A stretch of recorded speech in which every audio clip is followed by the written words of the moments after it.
Hello guys! Ayun na nga. Lagi kasi itong nagpa-pop up sa TikTok ko. Itong B-pop live. Kaya tinry namin to by Vikings. And syempre kakaibang concept naman to ni Vikings.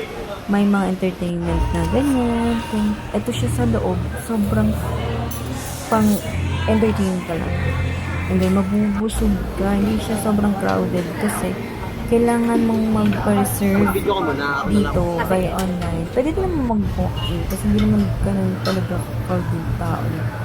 Then gabi lang sila nag-open. Tapos ito yung mga food nila. So, normal, mga buffet, then samyup, meron silang pizza.